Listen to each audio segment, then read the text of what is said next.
창세기 12장 우리 5절로 9절입니다. 우리 창세기 12장입니다. 5절에서 9절입니다. 우리 창세기는 우리 성경책 제일 첫 번째 책이죠. 창세기 12장입니다. 우리 한 절씩 나누어서 읽고요. 우리 9절 합독하겠습니다. 아브라함이 그의 아내 사레와 조카 롯과 하란에서 모은 모든 소유와 얻은 사람들을 이끌고 가나안 땅으로 가려고 떠나서 마침내 가나안 땅에 들어갔더라.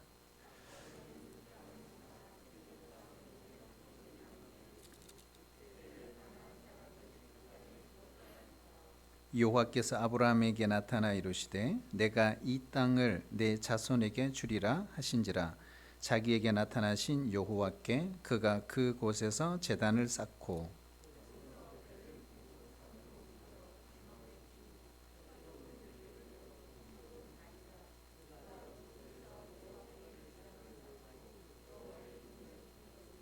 점점 남방으로 옮겨갔더라. 아멘.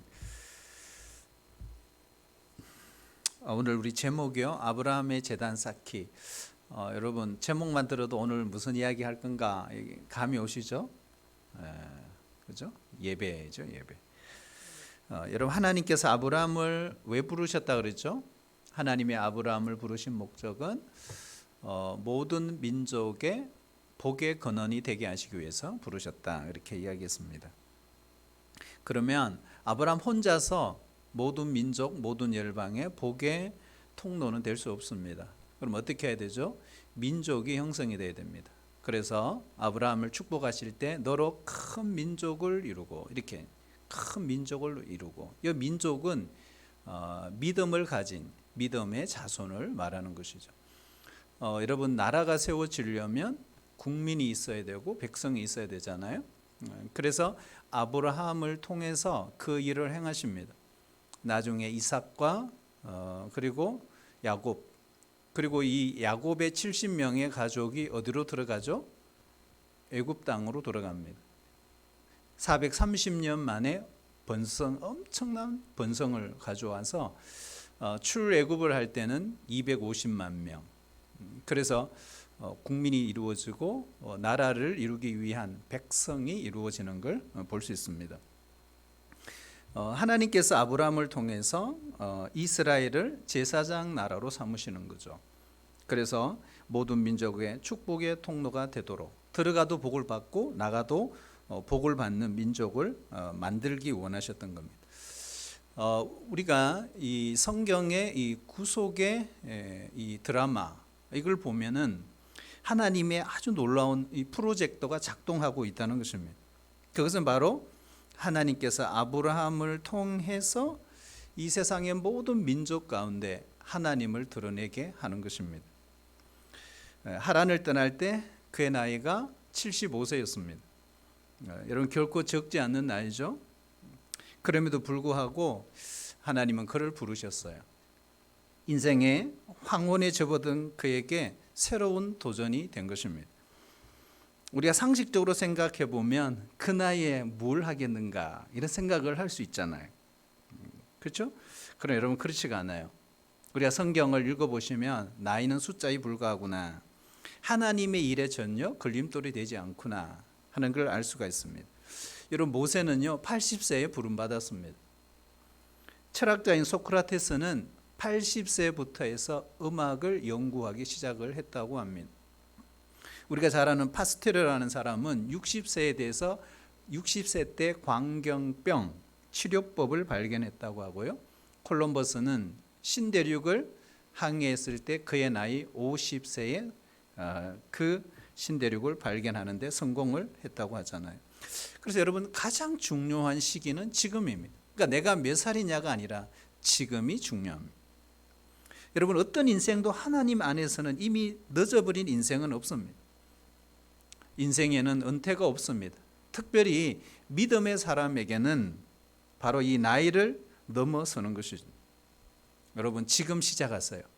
전혀 늦지 않습니다. 여러분, 아브라함은 75세에 자신의 인생의 새로운 출발을 했다는 사실을 우리는 기억을 해야 합니다. 아브라함을 통해서 모든 열방이 복을 받고 그 복을 누리려면 1차적으로 중요한 게 아브라함이죠. 그러니까 아브라함이 1차적으로 부유해야 합니다. 그래서 오늘 하나님이 내 이름을 창대하게 하리니 그렇죠? 그러니까 아브라함의 이름을 모르는 사람이 없도록 만들겠다. 그것만 약속한 게 아니죠. 너를 축복하는 자에게 내가 복을 내리고 너를 저주하는 자에게 내가 저주하겠다. 여러분, 이 말이 뭘까요? 바로 하나님이 아브라함을 보호하신다 이런 뜻입니다. 하나님께서 지켜주신다 이런 뜻이죠. 여러분, 예수님께서도 가시면서 성천하시면서 우리 믿는 자에게 보호해 주시겠다고 약속을 하신 말씀 있잖아요. 내가 세상 끝날까지 너희와 항상 함께 있으리라. 여러분, 우리 모두 올 한 해 복의 근원이 되시기를 축복합니다. 복의 근원, 복. 그런데 여러분, 복을 왜 받느냐? 이게 중요하죠. 여러분, 복을 받아두는 것은 다른 사람들에게 나누어 주기 위한 것입니다. 나를 위해서 하나님 복 주시는 게 아니에요. 다른 사람을 섬기라고, 복을 나누라고, 복의 통로가 되라고 복을 주시는 거예요. 하나님의 참된 복은요, 한 개인의 어떤 이기적인 그 복에 머물러서는 절대로 안 되는 것입니다. 한번 따라해 주실래요? 하나님의 복은 나누어 주기 위한 것입니다. 나누어 주기 위한 것입니다. 우리가 잠언 11장 24절 25절에 보면요, 구제를 좋아하는 자는 풍족하여질 것이요 남을 윤택하게 하는 자는 자기도 윤택하게 되어지리라. 결국에는 남을 돕는 것이 우리의 우리가 살아가는 복된 인생이라는 것입니다. 하란을 떠나서 마침내 도착한 곳이 어디입니까? 아브라함이 가나안 땅이죠. 가나안 땅. 우리 가나안 땅에 대한 이름이 참 많아요. 젖과 꿀이 흐르는 땅, 축복의 땅, 약속의 땅. 여러분, 분명한 것은 가나안 땅은 축복의 땅이에요. 그러니까 하나님의 임재가 있기 때문에 축복의 땅입니다. 5절에 보면요, 마침내 이래죠. 마침내 가나안 땅에 들어갔더라 이렇게 돼 있죠. 여러분, 이 마침내, 그 이전에 무슨 생각을 할까요? 와, 마침내 가나안 땅에 들어왔네 이런 뜻이잖아요. 감격스럽다 이런 뜻이, 감격스럽다. 아브라함은 원래 가나안 땅을 본인이 선택한 것이 아니잖아요. 그리고 가나안 땅을 좋아해서 온 것도 아닙니다. 가나안 땅보다 훨씬 좋은 땅에 살았던 사람이에요. 아브라함의 고향이 어디죠? 고향이 어디죠? 오늘의 퀴즈. 아브라함의 고향 갈대아 우르잖아요. 갈대아. 여러분, 갈대아 우르가 어디죠? 지도를 보시면 오늘날 이란, 이라크 그 지역인데요. 그 당시에 보면 티그리스 강과 유프라테스 강, 거기에서 발생한 문명이 뭐죠? 메소포타미아 문명입니다. 이 메소포타미아 문명의 발상지에서 아브라함이 태어났어요. 그러니까 훨씬 더 문명 수준으로 봐서 훨씬 더 좋은 것입니다. 근데 그런 곳에서 하나님의 부름을 받은 거죠. 그러니까 저 시골 할배가 아니에요. 당시의 최고의 문명을 자랑하는 그 바벨론 땅 출신입니다. 그러니까 하나님이 그를 부르신 거죠. 그래서 아브라함은 원래 유목민이 아니거든요. 화려한 바벨론의 문명이 꽃이 피는 그곳에서 하나님의 부름을 받은 사람입니다. 하나님이 그를 전적으로 선택하신 거죠. 그를 인도하셨고 그를 사랑하신 겁니다. 여러분, 우리가 예수 믿는 거 보세요. 우리가 예수님을 믿고 믿음을 갖게 된 것도요, 우리 노력이 아니에요. 하나님이 선택하셨고 하나님이 불러주셨고 하나님이 지금까지 우리를 여기까지 인도하신 겁니다. 우리가 하나님의 백성이 되고 믿음을 갖게 된 것은 철저히 하나님의 열심입니다. 가나안 땅에 들어가서 처음 도착한 곳이 어디입니까? 오늘 본문에 보면 세겜 모래 상수리 나무다 이렇게 되어 있어요. 여기 보면 이 세겜이라는 단어, 모래라는 단어 되게 어려워요, 사실은. 근데 우리는 단순한 지명이다 이렇게 생각을 하지만 여러분 성경에는요, 지명 하나의 의미가 있고 사람 이름 하나에 다 의미가 있어요. 그러니까 그 어느 것 하나 놓칠 게 하나도 없는 거죠. 그런데 더 중요한 것은 아브라함이 하나님의 부름을 받아서 가나안 땅에 들어가서 가장 먼저 정착한 그 땅이 세겜이다. 엄청난 의미가 있는 거예요, 이게. 그렇죠. 여러분, 이 세겜이라는 이 단어를 찾아보면요, 어깨라는 뜻입니다. 어깨. 네, 어깨.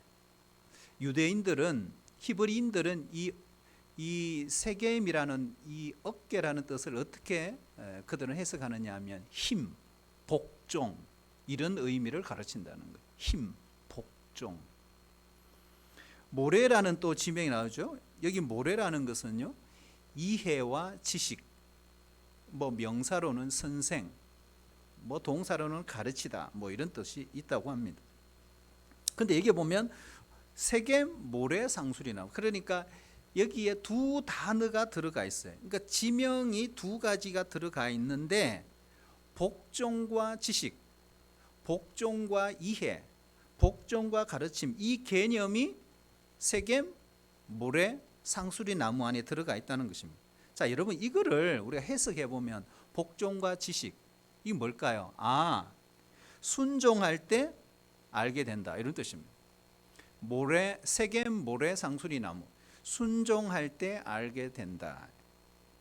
여러분 우리 신앙의 지식도요 그렇잖아요. 깨닫기 위해서는 뭘 해야 된다? 순종이 필수입니다. 우리가 하나님의 뜻을 알아간다는 것은 결국 하나님의 뜻을 행할 때 알게 되는 것이죠. 행하지 않으면 하나님 뜻을 전혀 알 수가 없는 거예요. 아브라함도 하나님의 부름을 받았어요. 하나님의 명령을 받았습니다. 그런데 순종했죠. 이제 가나안 땅에 도착해 보니까 하나님이 나를 왜 부르셨는지 그 이유를 알게 되었다는 것입니다. 그게 바로 세겜 모래 상수리 나무의 의미인 것입니다. 이해할 수 없는 명령, 그런데 말씀에 순종했을 때 하나님을 알아가는 깊은 신앙인이 되어가는 아브라함의 모습을 볼 수 있는 것입니다. 여러분 그때요, 오늘 본문에 보면 7절에 하나님의 뜻을 깨달았을 때 하나님이 아브라함에게 다시 나타나죠. 그렇죠? 그리고 7절에 뭐라고 합니까? 이렇게 말합니다. 내가 이 땅을 내 자손에게 주리라. 다시 한번 말씀하는 거예요. 갈대아 우르에서 하신 약속 다시 한번 말씀하시고 다시 아브라함에게 나타나 보여주신 것입니다. 그때 마침내 아브라함이 제단을 쌓은 것입니다. 여러분 우리가 예수님을 잘 믿기 위해서는요 잊지 말아야 될 단어가 있어요. 마침내라는 마침내. 마침내. 여러분 마침내 우리가 인내했다는 거예요. 마침내 어떤 실패에도 포기하지 않으니까 마침내 하나님께서 일을 이루시더라는 것입니다. 그런데 여러분 이 아브라함의 아들이 누구죠? 이삭입니다. 이삭. 여러분 이삭도 마찬가지입니다. 이삭이 그 해에 그 가나안 땅에 엄청난 흉년이 왔어요. 그런데 창세기 26장 13절에 보면 이렇게 말씀해요. 마침내 거부가 되어. 마침내 거부가 돼요. 이게 무슨 말일까요? 아브라함도 그렇고 이삭도 그렇고 다 거부가 된 것도 그렇고 가나안 땅까지 오게 된 것도 다 하나님의 은혜였더라는 것입니다. 그러니까 지금 우리가 어디에 있느냐? 낙심하거나 절망할 필요가 없다는 것입니다. 오직 하나님을 신뢰하면서 한 걸음 한 걸음 전진하면 되는 것입니다. 그럼 마침내 가나안 땅에 들어가고 마침내 일은 될 것입니다. 마침내 하나님께서 우리를 믿음의 거장으로 만들어 주신다는 것입니다.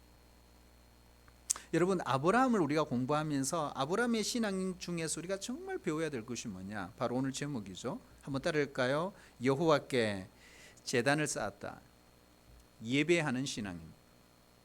아브라함의 가장 큰 신앙의 특징은 예배하는 신앙이었다. 그리고 7절에 보면 여호와께 그가 그곳에서 제단을 쌓고 이렇게 되어 있어요. 아브라함의 인생 가운데 처음으로 하나님을 위해 제단을 쌓은 것입니다. 하나님께 예배를 드린 겁니다. 여러분, 예배를 드렸다는 이 의미는 엄청납니다. 그냥 예배했어 이런 뜻이 아닙니다. 바로 하나님이 나의 삶의 주인입니다.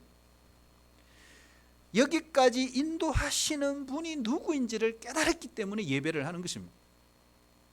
그리고 그는 하나님을 찬양하기 시작했어요. 어쩌면 이 예배하는 이 제단 드리는 이 순간이 아브라함 인생의 아주 중요한, 너무나 중요한 순간이었습니다. 여러분, 아브라함도 바벨론 땅에서 우상 숭배자였습니다. 천지를 지으신 하나님이 아닌 우상을 섬겼습니다. 그런 그 아브라함이 하나님을 만나자 마침내 그 여호와 하나님을 예배하게 된 것입니다. 여러분, 예배라는 단어가 영어로 어떻게 쓰죠? 예배가 영어로 어떻게 하죠? 월십이잖아요. 월십. 또 다른 말로요? 서비스 이렇게 하잖아요. 그렇죠? 근데 서비스는 섬긴다. 월십은 뭐예요? 월십 뜻이 뭐죠? 월십은 가치가 있으신 이런 뜻이잖아요.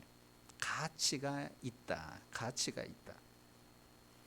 여러분, 가치가 있으신 분, 인간에게 가장 가치 있는 분에게 예배합니다.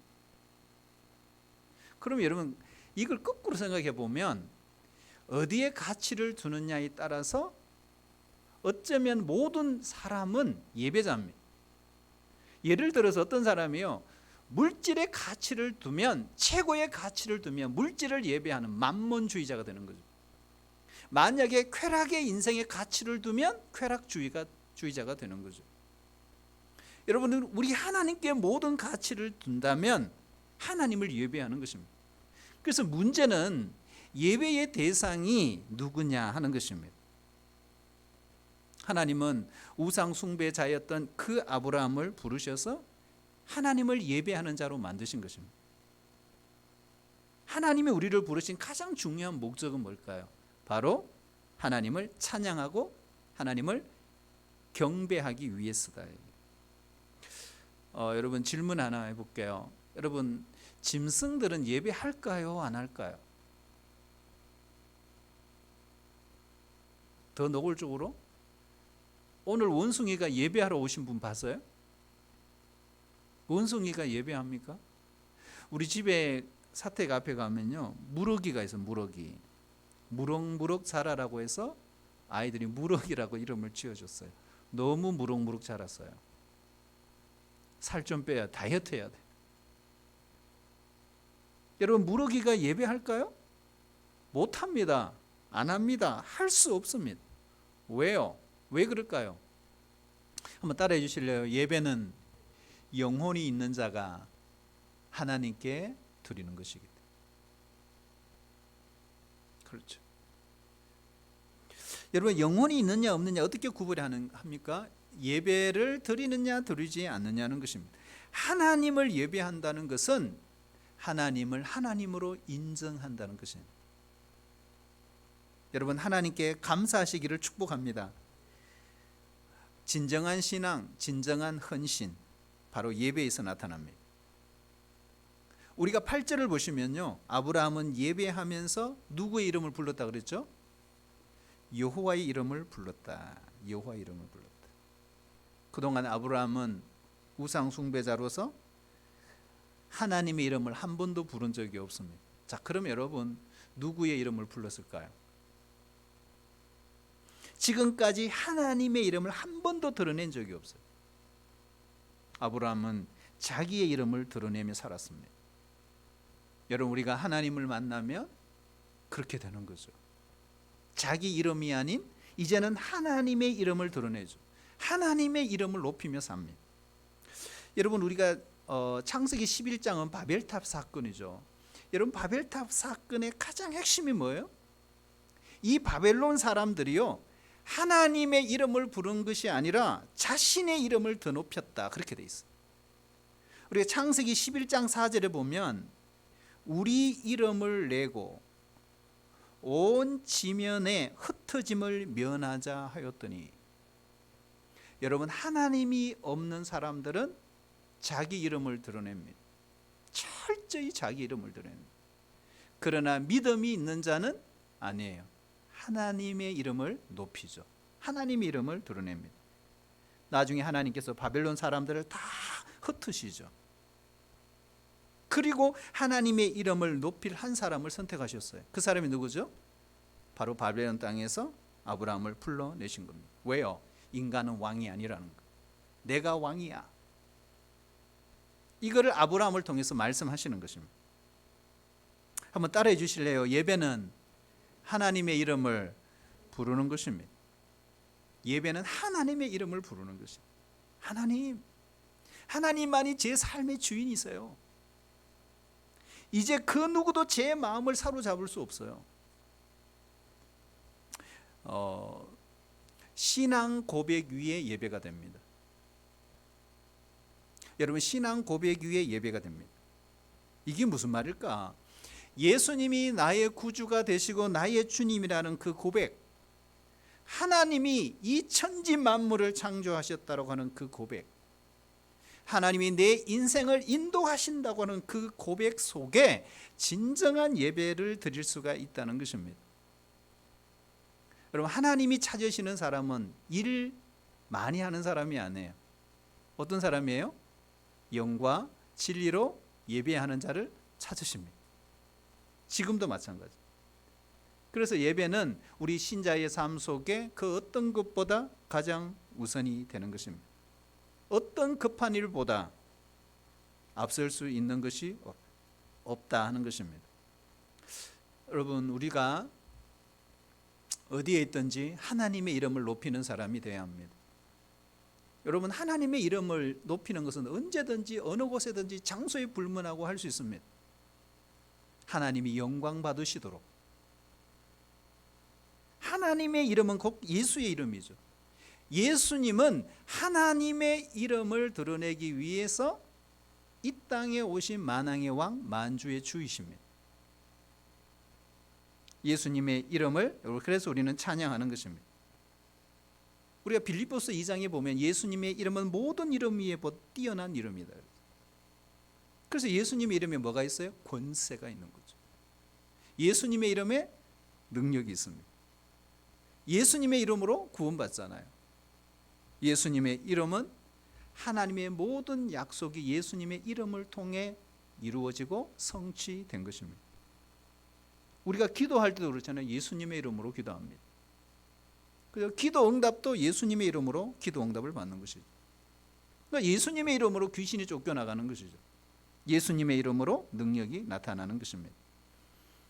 그래서 아브라함은요, 이제는 자신을 위해 산 사람이 아닙니다. 한번 따를까요? 하나님을 위해 산 사람이 되었습니다. 이제 자신을 위해가 아니에요. 이제 하나님을 위해서, 하나님을 위해서. 우리의 창세기, 우리 나중에 보겠지만요, 13장 18절에 넘어가 보면요, 거기도 보면 아브라함이 제단을 쌓습니다. 어떻게 쌓느냐? 여호와를 위하여 제단을 쌓았더라 하리 돼 있어요. 여호와를 위하여 제단을 쌓았더라.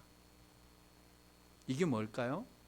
예배는 하나님 자신을 위해 드리는 것이 아니라 하나님을 위해서 드리는 것이다. 한번 따라할까요? 예배는 드림입니다. 예배의 근본 정신, 그게 뭘까요? 우리가 무엇을 얻기 위해 예배 참석하는 게 아니에요. 우리가 이 예배의 본질이 그렇습니다. 은혜 받기 위해, 위로 받기 위해, 힘을 얻기 위해, 이런 부차적인 거예요. 예배의 근본 본질은 드리기 위해서. 찬양을 드리고, 기도를 드리고, 헌금을 드리고, 시간을 드리고, 우리의 온 마음과 온 영혼을 드리는 것입니다. 여러분, 우리가 예배팀 너무 은혜롭고 찬양하시잖아요. 그렇잖아요. 우리 선보 형제가 참 열심히 뜨겁게. 우리 선봉이가 저렇게 뜨거운지 몰랐어요. 오늘 밤에 더 뜨거웠어요. 세상 사람들은 불금이라 하지만 우리는 일금입니다. 여러분, 이 예배도요, 사람들 앞에 노래하는 게 아니잖아요. 하나님 앞에서 하는 거예요. 왜요? 이미 예배 가운데 임하신 그 영으로 임하신 하나님께 영광을 돌리는 것입니다. 그리고 우리가 찬양을 하면서 같이 아멘으로 화답하는 것입니다. 그러면 예배 시간에 우리 어디까지 들어야 하는가? 이게 이제 중요합니다. 어디까지 들어야 하는가?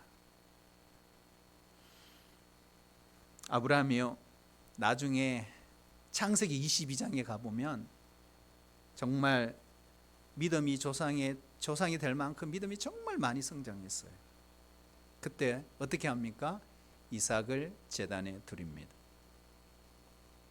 여러분, 하나님은 오늘날 우리에게도 이게 뭐냐, 모든 것을 제단 위에 올려 놓을 정도의 그 예배를 원하십니다. 모든 소유권을 하나님께 드리는 것. 그러므로 형제들아, 내가 하나님의 모든 자비하심으로 너희를 권하노니 너희 몸을 하나님이 기뻐하시는 거룩한 산 제물로 드리라. 이는 너희가 드릴 뭐라고요? 영적 예배니라. 내게 없어요. 여러분, 한번 우리 자신을 돌아보면 그래요. 구원을 얻기 위해서 우리는 아무것도 한 것이 없어요. 우리 한 게 뭐가 있어요? 하나님이 다 이루어 놓으신 거예요. 다 해놓으신 거예요. 우리가 할 수가 없어요. 하나님께서 십자가에서 다 이루어 놓으신 거예요. 그러면 우리가 해야 될 일은 구원받은 본인으로서, 개인으로서 하나님께 헌신하고 드리는 것만 남은 겁니다. 이것이 예배입니다. 그러니까 우리가 단순히 물질을 드리고 시간을 드리고 헌금을 드리고 이 시간에 우리가 또 예배하면서 하나님께 찬양을 드리고, 여러분, 그게 전부가 아니에요. 나의 생명도 하나님의 것입니다. 인정하는 것이 진정한 예배자입니다. 여러분, 그럴 때요, 복음 안에서, 은혜 안에서 자유자가 되는 거예요.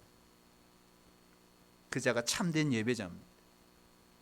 그래서 여러분, 아브라함의 인생은 예배하는 인생이었어요. 그리고 또 한 가지 아브라함은 정말 특이한 점이 있어요. 정말 특이한 점이 있어요. 8절입니다. 8절. 우리 같이 한번 읽어볼까요? 8절요. 시작. 거기서 베델 동쪽 산으로 옮겨 장막을 치니 서쪽은 베델이요 동쪽은 아이라. 그가 그곳에서 여호와께 제단을 쌓고 여호와의 이름을 부르더니 9절도요. 점점 남방으로 옮겨가더라. 아멘. 여러분 발견했어요? 우리가 이 성경을 읽고 딱 눈에 들어오는 게 있어야 돼요. 뭐 다 지명이고 뭐 다 했는데요, 안 해요. 안 한 게 하나 있죠. 그게 뭐예요? 장막을 치니. 장막을 치니. 여러분, 아브라함 인생을 앞으로 우리가 계속 보겠습니다만은, 아브라함은요, 예배하는 인생이면서 동시에 또 하나가요, 장막 인생입니다. 유명합니다. 아브라함 장막 인생이었다. 여러분, 히브리서 11장에 우리가 이미 보았습니다. 히브리서 11장 9절에 보면요, 히브리서 기자가 아브라함의 삶을 이렇게 정리하고 있어요. 믿음으로 이삭 및 야곱과 더불어 장막에 거하였으니. 누가요? 아브라함이. 텐트.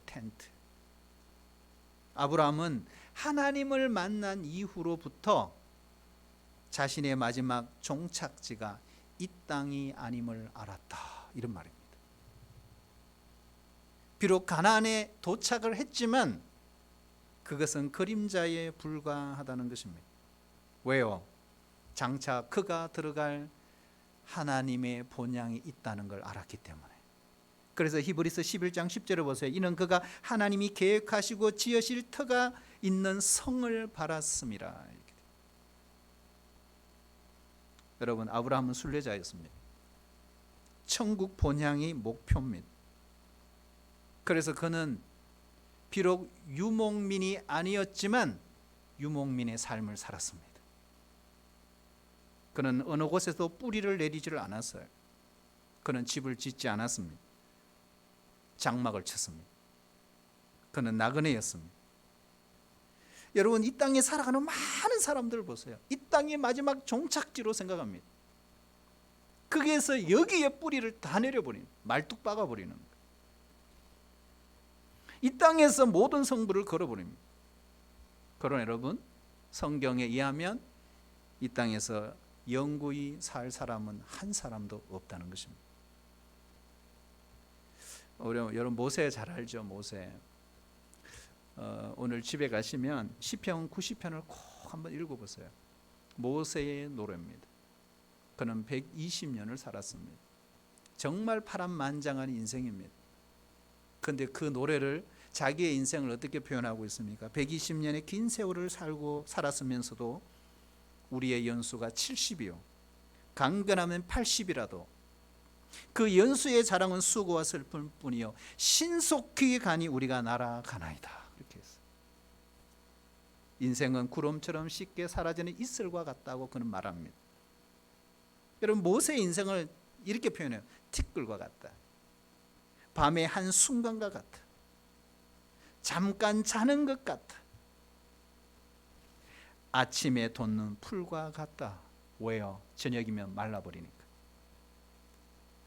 때문에 우리는 영원한 하나님 나라를 바라보고 살아야 한다. 이게 모세의 결론입니다. 시편에. 여러분, 공술의 공수고 말처럼 빈손으로 왔다가 우리는 빈손으로 가는 것입니다. 그럼에도 불구하고요, 우리 이 땅에 때로는 뿌리를 내릴 때가 있습니다. 그러나 여러분, 그것이 우리에게 만족을 주지를 못합니다.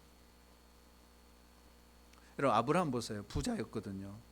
거부였습니다. 그의 아들 이삭도 마찬가지입니다. 그러나 중요한 것이 있어요. 소유물에 집착하지 않았다. 자신이 누리는 모든 것이 하나님께로부터 왔음을 그는 알고 있었기 때문에 그것을 다시 하나님의 제단에 돌려드릴 수 있는 사람이었던 것입니다. 여러분, 장막에 산다는 것은 쉽게 말하면 이런 거죠. 하늘에 영원한 축복이 있음을 믿고 이 땅의 상급을 바라지 않고 살아가는 사람이다, 이런 것입니다. 여러분, 우리도 하나님께 믿음을 두고 사시기를 축복합니다. 이 땅에 믿음을 두면 안 돼요. 여러분, 하나님 그 자체가 우리의 복입니다. 여러분, 우린 순례자잖아요. 여러분, 순례자의 목표는 한 가지입니다. 천국입니다. 본향입니다. 그렇기 때문에 현재를 의미 있게 살아갈 수 있습니다. 행복한 순간을 여러분 뒤로 미루면 안 돼요. 여러분, 하나님을 믿는 신앙도요, 뒤로 미루면 안 돼요. 나중에 한다고요? 천만에요. 헌신도 지금 해야 합니다. 여러분, 지금 이 순간이 중요한 거예요. 여러분, 사랑도 지금 이 순간에 하는 게 중요합니다. 나중에 아닙니다. 여러분. 지금 해야 돼. 지금 사랑해야 돼. 오늘 집에 가시면 늦은 밤이지만 가족들과 함께 피자나 통닭이나 맛있게, 제가 돈을 대드리지는 않습니다만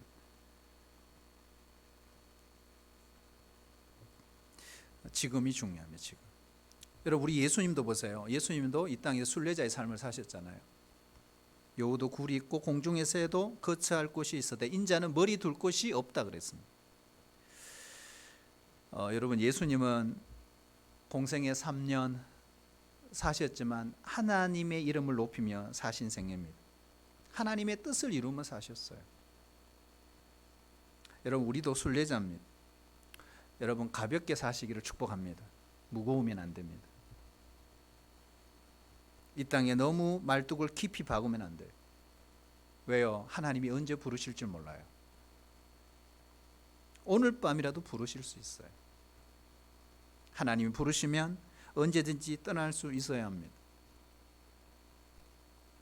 그런데 여러분 또 중요한 것이 있어요.